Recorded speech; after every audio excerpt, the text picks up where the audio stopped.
এক মুহূর্তের অপমান কখনো কখনো পুরো জীবনটাই বদলে দিতে পারে। রাত তখন 10টা, বৃষ্টি পড়ছে, রাস্তা পুরো ফাঁকা।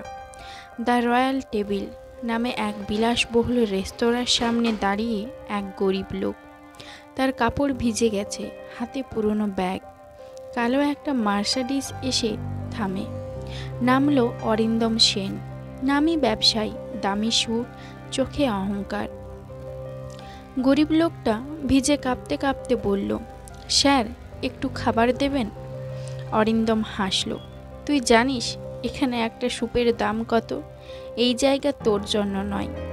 ওয়েটার এসে লোকটাকে দরজা থেকে সরিয়ে দেয়। লোকটা শান্তভাবে তাকিয়ে বলে, একদিন দেখা হবে স্যার, অন্য দরজায়। অরিন্দম তখনও জানতো না সেই দরজাটাই একদিন তার ভাগ্য খুলে দেবে। কখনই কি কেউ তোমায় ধন্যবাদ দিয়েছে তোমার অপমানের জন্য? পরের দিন সকালে অরিন্দমের অফিসে একটা খাম আসে। খামের উপর লেখা, থ্যাংক ইউ স্যার। ভেতরে শুধু একটা নোট, তুমি আমায় দরজা থেকে সরিয়েছিলে, তাই আজ আমি আমার দরজা বানাতে শিখছি। অরিন্দম চুপচাপ খামটা দেখে। এক মুহূর্তের জন্য অজানা ভয় ঢোকে তার বুকের ভেতরে। কে পাঠালো এই চিঠি? আর আমার দরজা বানাচ্ছি, কথার মানে কি? যখন ভাগ্য দরজায় কড়া নাড়ে, তখন দরজা খোলা ভালো না বন্ধ রাখা? কয়েকদিন পর অরিন্দমের কাছে আসে এক বিলাসবহুল আমন্ত্রণ পত্র। বড় ব্যবসায়ী সম্মেলন, গ্লোবাল ইনভেস্টর্স মিট। নিচে লেখা, বিশেষ অতিথি হিসেবে আপনাকে স্বাগত জানানো হবে। কিন্তু কোথাও লেখা নেই আয়োজকটা কে। অরিন্দম ভাবে, এত বড় অনুষ্ঠান, তাও নাম নেই। তবু সে যাওয়ার সিদ্ধান্ত নেয়। কিন্তু যে মানুষটা একদিন দরজায় দাঁড়িয়েছিল, সেই কি এখন দরজা খুলছে? কখনো কখনো যাকে তুমি ছোট ভাবো, সেই তোমার জীবনে সবচেয়ে বড় পরীক্ষা হয়। অরিন্দম বিশাল হলে ঢুকে। চারিদিকে ক্যামেরা, সাংবাদিক, আলো। সবাই বলছে নতুন মালিক আসছেন। আলো মঞ্চে পড়ে, আর অরিন্দমের মুখ সাদা হয়ে যায়। চেয়ারে বসে আছে সেই গরিব লোকটা।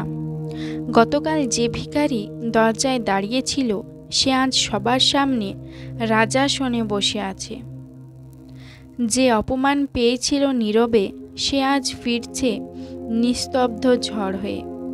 অনিকেত শান্তভাবে বলে, আমায় চিনতে পারছো অরিন্দম? অরিন্দম তোতলাতে থাকে, তুমি তুমি এখানে কিভাবে?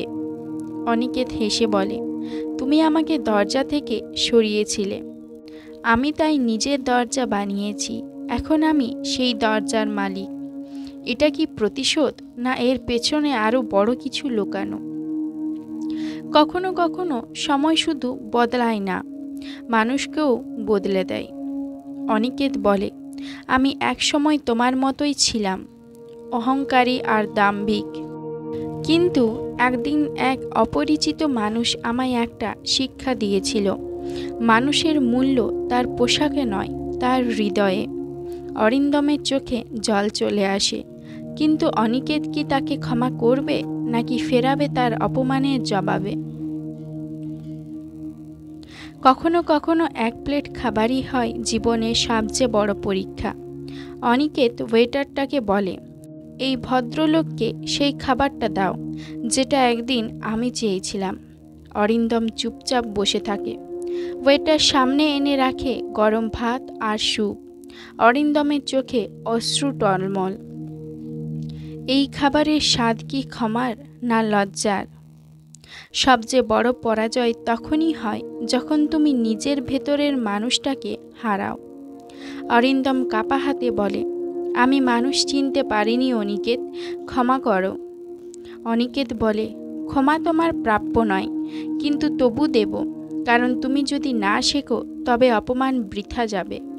অনিকেত কি সত্যিই ক্ষমা করবে, নাকি এটা তার শেষ শিক্ষা? ক্ষমা করা মানে ভুলে যাওয়া নয়, শিক্ষা নেওয়া। অনিকেত বলে, আজ থেকে তুমি প্রতিদিন একজন ক্ষুধার্ত মানুষকে খাওয়াবে, তাতে আমিও শান্তি পাব, আর তুমি নিজেকে খুঁজে পাবে। অরিন্দম নত মাথায় বলে, প্রতিজ্ঞা করছি। বাইরে বৃষ্টি আবার শুরু হয়। রেস্তোরাঁর সামনে এবার কেউ ক্ষুধার্ত থাকে না। সব সময় মনে রাখো, আজ তুমি যে অপমান করলে, কাল সেই অপমানই তোমার শিক্ষক হয়ে ফিরে আসে। এই গল্প থেকে আমরা এটাই শিক্ষা পাই, কখনো কাউকে তার পোশাক বা অবস্থান দেখে বিচার করো না। অপমানের জবাব প্রতিশোধে নয়, প্রমাণে দিতে হয়। সব কিছুর উত্তর দেয় একটু ধৈর্য ধরো।